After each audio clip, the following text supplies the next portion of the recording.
जय हिंद बच्चों। आइए हमने आपसे कल कहा था कि अब नेक्स्ट क्लास में हम बिहारी लाल को पढ़ेंगे। तो सबसे पहले बच्चों बिहारी लाल के जीवन परिचय को हम पढ़ लेते हैं। जैसा कि पहले ही वीडियो में हम बना चुके हैं, सूरदास, तुलसीदास, रसखान। अब आते हैं आपके बिहारी लाल। तो बच्चों ध्यान से फिर एक बार आप देख लीजिए, वही बात रिपीट करेंगे आपसे कि आप ये जो फ्लो चार्ट है बच्चों, देखिए एक मिनट, ये जो फ्लो चार्ट है इस पे आपका मेन फोकस होना चाहिए। यही आपको नंबर दिलाएगा बच्चों एग्जाम में, कहीं कुछ है नहीं। आप इसी को हनुमान चालीसा की तरह रटते रहिए, बार बार रिपीट करते रहिए रोजाना। कॉपी में अपनी इसी फ्लो चार्ट को बना लीजिए बच्चों। आप मेन इसी फ्लो चार्ट को अभी से ही बना लीजिए कॉपी में। हमने पहले भी जो पढ़ा दिया है वीडियो में, सूरदास से लेके सूरदास, तुलसीदास, रसखान, और अब आ रहे हैं ये अपने बिहारी लाल। तो इन सबको बस फ्लो चार्ट आप बना लीजिए। फ्लो चार्ट इसी प्रकार से आप लिख लीजिए और इनको बस ऐसे एक बार ऐसे पन्ना पलट, रोज सुबह उठिए, बस कॉपी उठाइए, खटाखट ऐसे पन्ना पलटते हुए जन्म मृत्यु मोबाइल नंबर की तरह ऐसे सन 1595 और 1500, ये देखिए 1595 और 1663, 1595 1663, इस प्रकार से इनकी जन्म कहाँ है 1595 और मृत्यु 1663। इंपॉर्टेंट चीज में ये आ गया आपका, चूंकि ये थोड़ा समय लगता है, याद नहीं होता है, बार बार रिपीट करते रहेंगे। आप एक महीने के अंदर सारे जितने बच्चों पद में 5 से 7 8 जितने भी लेखक हैं, इनके सारे बहुत आसानी से याद हो जाएंगे। आप अपने दिमाग में बिठा लीजिए, आपको रोजाना रिपीट करना ही पड़ेगा, इसका और कोई विकल्प नहीं है बच्चों। तो आइए हम इसको एक बार नज़र इस पे फेर लेते हैं, फिर हम विस्तार से इनके बारे में जानते हैं। तो बच्चों देखिए, अब बिहारी जी का जन्म कब हुआ था, तो सन 1595 में। अब फिर इनका जन्म स्थान पूछेंगे तो बसुआ गोविंदनाथपुर में, ये ग्वालियर मध्य प्रदेश में पड़ता है। अब बच्चों उसके बाद में आते हैं कि इनके पिता कौन थे। तो ये केशव चौबे थे, पंडित केशवराव चौबे थे। आप चौबे दिमाग में रखेंगे, केशवराव चौबे, केशवराव चौबे, आपका बिहारी लाल आ गया, टप से आपके दिमाग में आ जाएगा 1595 ग्वालियर, गोविंदपुर ग्वालियर, और क्या कहते हैं केशवराव चौबे। और उसके बाद बच्चों अब इनकी मृत्यु के बारे में 1663 में हुई है। बिहारी लाल की मृत्यु कब हुई, 1663 में मानी जाती है, और इनका जो जन्म है 1595 माना जाता है। अब इन्होंने रचना, मेन इनकी रचना क्या है, तो मेन बच्चों इनकी रचना यही बिहारी सतसई है। ये समझ लो कि इसमें 700 छंद दोहे जो कुछ हैं, 700 हैं, ये लाख करोड़ की समझ लीजिए। इनका यही एक से ये पूरी तरह से प्रसिद्ध है कविता जगत में। तो और भाषा देख लीजिए बच्चों, इनका भाषा है प्रौढ़ और परमार्जित ब्रज भाषा ही है। और शैली क्या है, तो मुक्तक शैली है। ऐसे गे पद में जब ये गा रहे हैं तो जो गे पद होता है बच्चों, ये छंद शास्त्रों से मुक्त होता है, इसलिए इसको मुक्तक शैली में ये आता है। तो अब बच्चों हम इनके बारे में विस्तार से जान लेते हैं। हमने पहले भी कहा है बच्चों कि किसी के बारे में अगर हमको जानना है तो उनके बारे में विस्तार से एक बार दो बार सुन लेने से कहानी के रूप में दिमाग में बनी रहती है। फिर इनकी जन्म हो गई, मृत्यु होगी, रचनाएं हो गए या कुछ दोहे हो गए, तो ये दिमाग में आ जाते हैं। बस रिपीटिशन बार बार आप करते रहिएगा। तो बच्चों अब हम एक बार इनका अध्ययन करते हैं और हम लोग मिलकर ध्यान से सुनते हैं। अगर आपके पास पुस्तक है तो आप भी पुस्तक खोल के बैठिए और साथ में पढ़ा जा रहा है। तो आइए बच्चों शुरुआत करते हैं। रीतकाल के प्रतिनिधि कवि बिहारी लाल का जन्म 1595 ईस्वी के लगभग ग्वालियर मध्य प्रदेश के पास बसुआ गोविंदपुर गांव में हुआ था। अब ये माथुर चौबे कहे जाते थे। क्या कहे जाते थे, माथुर चौबे कहे जाते थे। इनका बचपन बुंदेलखंड में व्यतीत हुआ था और युवा अवस्था में ये अपनी ससुराल मथुरा में जाकर रहने लगे थे। बचपन कहाँ, ये अपने पिता के पास थे बुंदेलखंड में, और जब इनका शादी हो गया तो ये मतलब युवा अवस्था में जब शादी हो गया तो ससुराल में आके बस गए।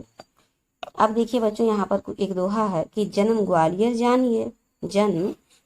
जानिए, खंड बुंदेल बाल, और तरुणाई आई सुघर, और मथुरा बस ससुराल। खंड जब बुंदेलखंड में, बाल रूप मतलब बचपन में कहाँ, बुंदेलखंड में, और तरुणाई जब युवा अवस्था आई तो ये कहाँ पर आ गए, मथुरा बस ही ससुराल में आके बस गए। अब आगे बच्चों इनके बारे में और जानते हैं कि ये जो जयपुर के मिर्जा राजा जय सिंह कि यहाँ आप अर्थात बिहारी लाल आश्रित कवि थे, मतलब जयसिंह के यहाँ ही रहते थे। जयपुर में रहकर ही इन्होंने अपने एकमात्र ग्रंथ, हमने बताया ना इनका एकमात्र ग्रंथ बिहारी सतसही ही है, और इसी से ही ये प्रसिद्ध हो गए थे। इसमें और की रचना की है, और इसमें 719 दोहे हैं। परफेक्ट याद रखिएगा बच्चों, इसमें 719 दोहे हैं। राजा जयसिंह बिहारी का बड़ा सम्मान करते थे। वह इनको प्रत्येक दोहे पर एक स्वर्ण मुद्रा पुरस्कार के रूप में देते थे। कहा जाता है कि महाराज जयसिंह अपनी नवोढ़ा पत्नी के साथ प्रेम पास में लिप्त थे और राजकाज का पूर्णतः परित्याग कर चुके थे। ये दशा देखकर बिहारी ने एक ऐसा दोहा लिखकर भेजा कि जयसिंह पुनः कर्तव्य पथ पर कहाँ गए, कर्तव्य पथ पर, अपने कर्तव्य पथ पर ये अग्रसर हो गए। बिहारी की मृत्यु सन 1663 में हुई थी।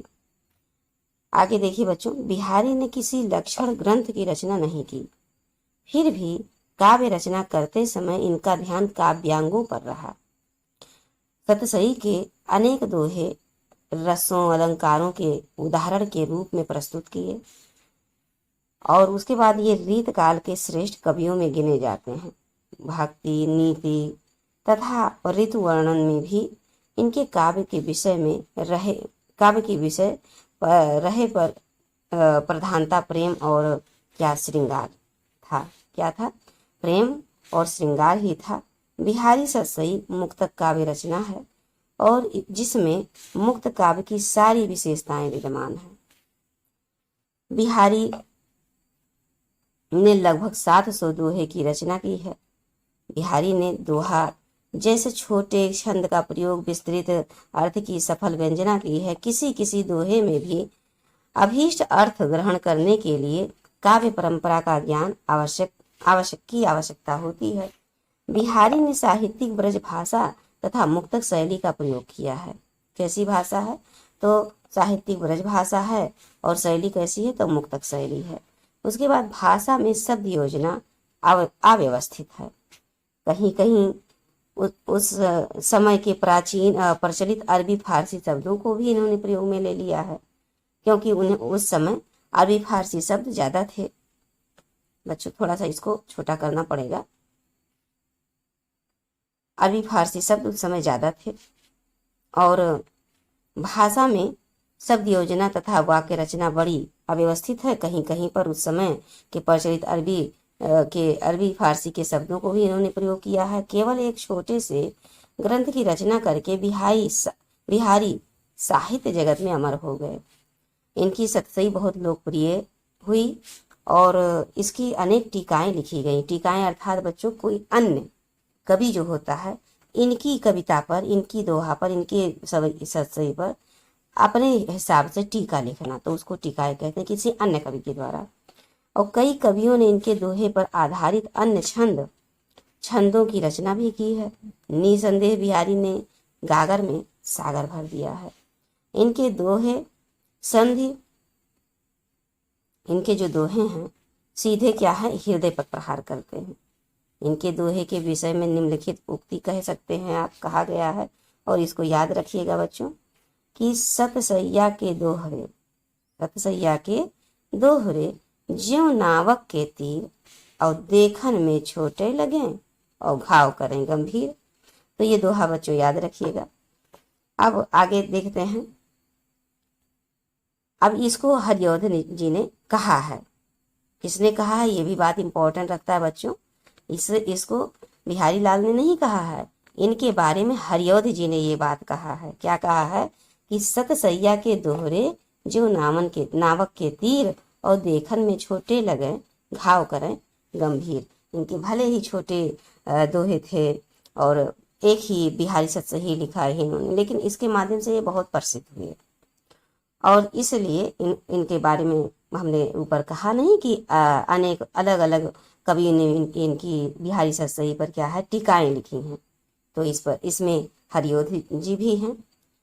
अब आगे बच्चों पढ़ते हैं। संकलित भक्ति के छंदों में सांसारिक बाधाओं के निवारण के लिए राधा रानी की वंदना इन्होंने की है। किसकी वंदना की है?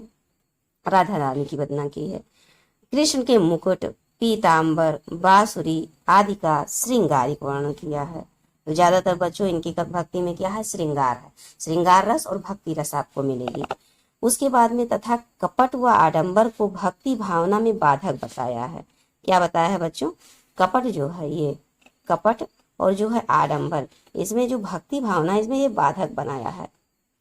आगे कहते हैं, नीति के दोहे में सरल दृष्टांतों द्वारा द्वैध शासन की पीड़ा, विनम्रता की श्रेष्ठता तथा संपन्नता के दुष्प्रभाव जैसे शिक्षाप्रद तथ्य का वर्णन किया है। तो बच्चों इस प्रकार से इनके जीवन परिचय के बारे में है। ये इनका जीवन परिचय है। आप इसको 2 से 3 बार सुन लीजिएगा और समय कम रहे तो स्पीड बढ़ा के सुन लीजिएगा। सुनना जरूर पड़ेगा आपको, इसको देखते हुए सुनना पड़ेगा। और प्लस जो हमने ये आपको बताया है इसको आपको रिपीट करना पड़ेगा। इसको आपको रिपीट करना पड़ेगा एक बार इसको कॉपी में उतार के रिपीट करना पड़ेगा। प्लस कुछ मेन पॉइंट हैं, जैसे ये हो गया, ये सब मेन पॉइंट हो गए। आपको यहाँ पर देखिए ये हो गया, ये इस तरह से अगर ये सब आप लिख दे रहे हैं बाद में तो फिर आपको नंबर देने में जरा सा संकोच नहीं करेंगे एग्जाम में। तो बच्चों अब यही वीडियो समाप्त करते हैं। आपको वीडियो पसंद आए तो आप इसके बारे में कुछ अवश्य लिखें, ना पसंद आए तो कारण भी बताइए, कारण के साथ बताइएगा बच्चों, जिससे हम कमियों को दूर करते हुए, क्योंकि हम आपके लिए पढ़ा रहे हैं, हमें अपनी यहाँ पर अपने ज्ञान को नहीं आपके ज्ञान को प्रगाढ़ करना है, मजबूत करना है। तो आपके हिसाब से पढ़ाएंगे।